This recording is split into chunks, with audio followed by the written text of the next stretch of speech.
Okay, in case you missed it, Bethesda announced today that Starfield and Redfall have been delayed to the first half of 2023. Not great news. I'm Brian Altano. This is Ryan McCaffrey. Let's break down what this means for this year and for next year for Xbox. How you doing, McCaffrey? I'm good, man. The Brian and Ryan show. It has been way too long since you and I sat down. Sadly, it's over bad news, but there is some good to be taken out of this, at least. That's true.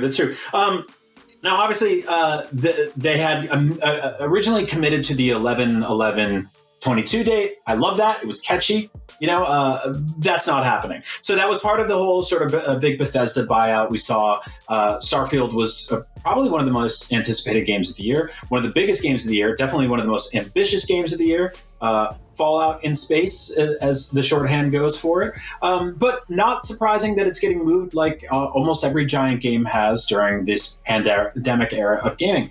So I'm sort of stumped as to what this means exactly right now for Xbox, because we know that big things are coming, and we'll get to that in a second. But I think right now in the short term for 2022, it does put them in a very unique spot in not having any sort of significant big first-party games to tout for, their both of their consoles, which are by all means very successful otherwise.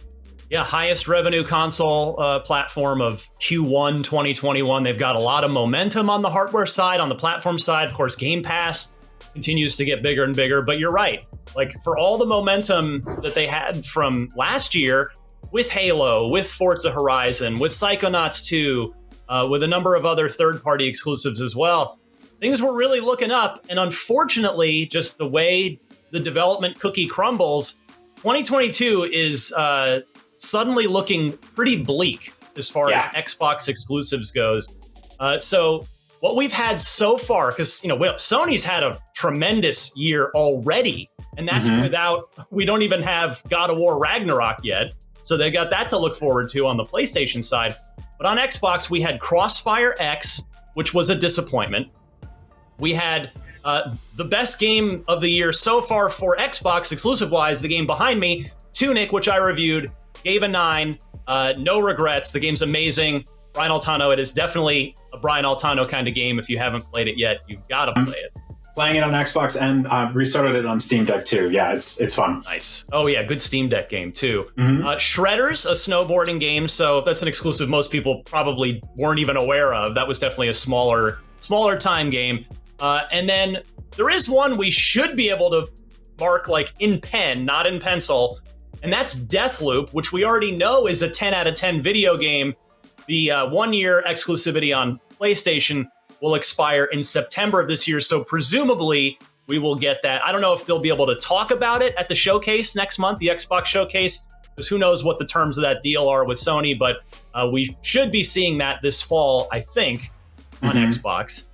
Which puts that one next to the sort of like interesting category with, Ghostwire being on PS5 and Xbox having a part of that too. Part of that, those 1-year exclusivity deals as well. So yeah, that's that is part of the conversation. It is a small part, but it is in there.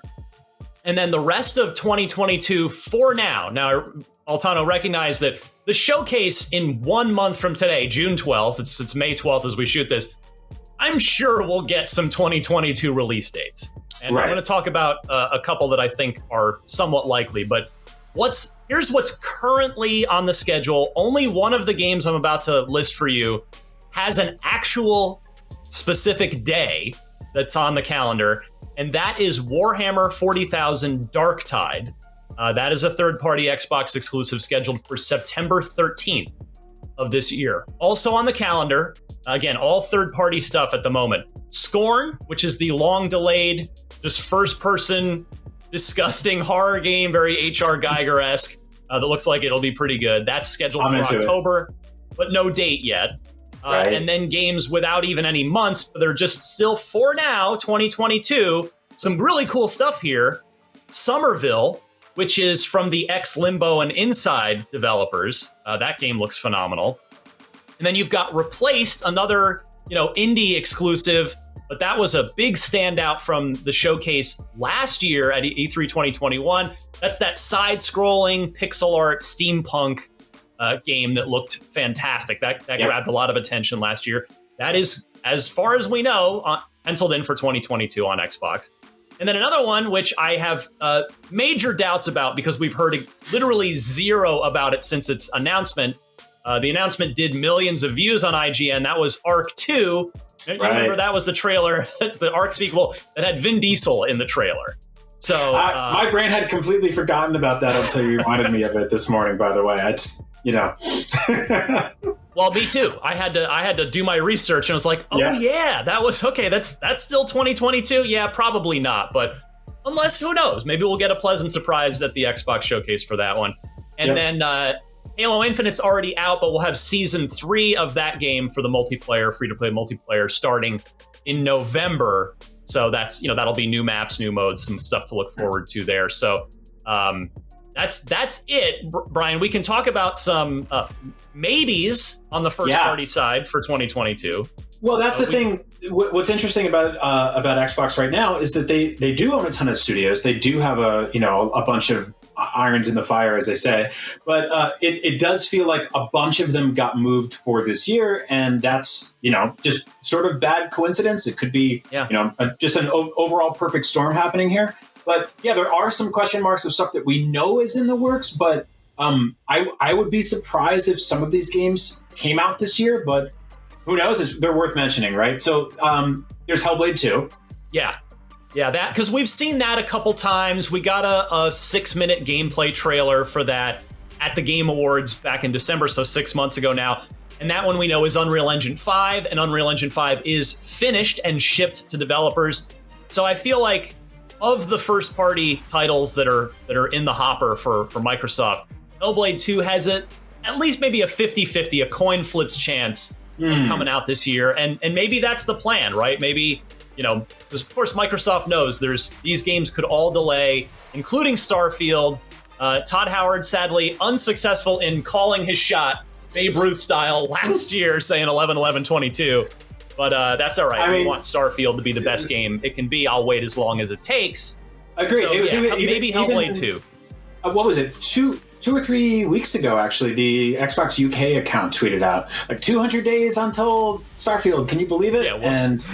And, and it is worth mentioning that, days do take longer on other planets. So maybe that's part of it. It's November 11th in the Starfield universe, just not on Earth. It's like 2,000 something hours for a full day on Venus. So maybe that's where it's taking place. We've got Forza Motorsport. That's a potential. I mean, what do you think the likelihood of that launching this year is? Again, probably a 50-50 coin flip, because that's same thing. We haven't heard about this since it was announced at the 2020 showcase. So it's 2 years since I'm sure, I would bet lunch that I would bet you a Taylor ham sandwich that we will see that at the Xbox showcase next month. Whether it A, gets a release date, and B, if it does, if that release date is this year, remains to be seen. We had Forza Horizon 5, IGN's Game of the Year for 2021. Last fall, we know that this Forza Motorsport is a reboot of the Sim side of the franchise. It's going to be next-gen only, no more Xbox One. So I think that's, it's a maybe for this year. My gut is leaning towards no, but I think there's an outside chance that could land this fall.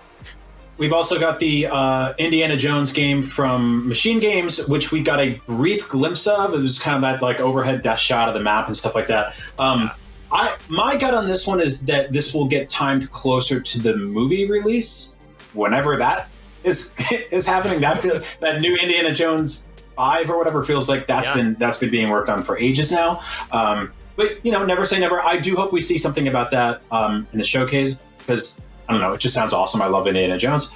And then there's that kind of rumored GoldenEye remaster that, who knows, that one, that's the game that at least 14 different intellectual property holders were involved with at some point. That's a whole rat's nest. Now, one thing that I have been thinking about a little bit today is that Xbox does have a ton of money, and they theoretically freed up a bunch of marketing dollars this fall. So could they potentially throw some money at a third-party game to do a Outrider-style day-and-date launch on Game Pass this fall? But digging around, this fall isn't that crazy for anyone, really. Like we mentioned God of War before, which I cannot wait for. Game still does not have a release date. Breath of the Wild 2 got moved to next year. There is a Call of Duty this year, although that is theoretically taking a year off at some point next year, I believe. Yeah, the Treyarch game next time, yeah. Yep.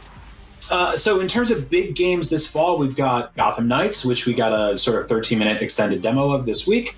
October 25th for that one, I believe. We've got Saints Row in, I believe, late August. So not exactly a fall game, but not really like a ton of really big things that they could be like, here's some money, launch it on Game Pass along with everything else, right? So I don't have the numbers off the top of my head on how well that sort of deal works historically for third-party publishers going on to Game Pass day and date as the other platforms. But it seems like people, studios aren't necessarily against it or apprehensive to it, and some are even embracing it. So that's a chance. I mean, what do you see happening there? I think you nailed the major candidates, what few there are so far. Yeah. Saints Row, I don't think that moves the needle, with all due respect to Saints Row, which is a series that I've enjoyed for many years. I think Saints Row, I'm in the Saints Row 3 is the best Saints Row camp. I know I'm going to get some commenters that are going to say Saints Row 2. Much love to you guys. They're both excellent choices, but 3's my favorite too. This new Saints Row reboot's not doing anything for me so far. We'll see how that goes, but I do think Gotham Knights would move the needle. That's a significant game. That's a game, we were talking about it on Next Gen Console Watch this week, the one that hasn't aired yet. It will air after this records, but oh well. That one, they had their old gen versions canceled. PS4 and Xbox One canceled. Right. That could be something where Microsoft might want to throw a few bags of cash at WB and say, hey, let's get this on Game Pass, and then let's use the cloud technology that we've been building to stream it to Xbox One users so they can play the game, which is something that we saw Microsoft do with Microsoft Flight Simulator last year. Right. A next-gen only game that you can play on your Xbox One with your Game Pass Ultimate subscription through the cloud streaming there. So, that's a possibility. But yeah, 2022, the showcase is going to have to bring something, and I think it will. That's the bad news. But the good news, Brian, is that 2023 is going to be insane. Like as bleak as 2022 is looking at the moment for Xbox, 2023 could, I know we throw around best year ever a lot, which is good. Like that means because we're excited, but right. Seriously, 2023, Brian. I agree. And I will point out that, there have been a lot of years over the last decade where it feels like Xbox is like, okay, so not this year, but next year is going to be the big one. And the Chicago Cubs of the video game industry. Yeah. The Chicago Cubs did eventually win the World Series. They did. It took a long time, but they did. They lifted the curse. I went to art school with a lot of people that would they wouldn't put a lot of art up on the wall for critique, but they'd be like, I got this painting at home I'm working on. I swear to God, it's amazing. Just believe me. And eventually, they'd have to show them proof or they wouldn't pass the class. So that's just the reality of things, but it is worth mentioning. I do feel that next year, and I agree with you, I do feel that next year is going to be big, not just for Xbox, I think for a lot of companies, but I think Xbox specifically has a lot of really cool stuff that they're working on that didn't make it this year, didn't make it last year. And so let's speed run through why 2023 is something to look forward to after this year has definitely not been great for them. Yeah, the rapid fire version of this, but just let this sink in. You're going to hear these really fast, but think about if all, or even realistically, 2/3 of these come out, next year is going to be bonkers. And everything you're about to hear will come to Game Pass on day one. Let that sink in as well. Starfield, Redfall, Ghostwire Tokyo coming off of its 1-year PlayStation exclusivity. That deal should expire in March of 2023. Avowed, huge first-person RPG, very exciting from Obsidian. The Fable reboot from Playground, Gears of War 6, State of Decay 3, Everwild from Rare. You look at the calendar, id Software's next game, whatever it is. Right. There's some maybe speculation that it could be a Quake reboot. You look at the calendar, they shipped Doom Eternal in March of 2020, so maybe fall 2023 would be 3.5 years. There's a distinct possibility there. And then one other one that leaked late last year, is a game called Pentiment, which is another Obsidian game from renowned director Josh Sawyer. It's a murder mystery game by the leaked description. That could very well be next year. So, that's a lot of bangers for 2023. Right. And then just to finish looking out on the horizon, I know, this is going to feel far away, and I guess 2 years away is still pretty far away. But 2024 onwards, Perfect Dark, and the reason I say that is because we've had reports that Perfect Dark's in a little bit of a rough place right now, so I can't imagine that game's a year, even 18 months away. So probably 2024. So Perfect Dark, The Outer Worlds 2, The Last Night. Remember that one, Brian? That's another pixel art cyberpunk game that looked incredible at E3. That's very cool. I've been keeping in touch with the developer there. They are working hard, and that game is going to be something else. You've got not one, but two Unreal Engine 5 In Exile RPGs. So again, those are out on the horizon. Double Fine's next game, that's out on the horizon after Psychonauts 2 shipped last year. We know that whatever Double Fine's doing, it's using Unreal Engine 5. Forza Horizon 6, inevitable. That's probably 2024 onwards. And of course, The Elder Scrolls 6 is somewhere out there. It's in pre-production right now. Yeah. And it will go into full production once Starfield does ship in 2023. But yeah, I mean, that's off in the distance. But again, that 2023 that we just went through, that's going to be wild. And that's to say nothing of if some of the 2022 candidates we just talked about slip into 2023, it makes 2023 even better. So next year is going to be insane for Xbox. I completely agree. You'll just have to hold out. This year is obviously, it's a little quiet, it's a little barren. We're just as bummed as everybody is. Like this, I wanted to play these games. Like this stinks.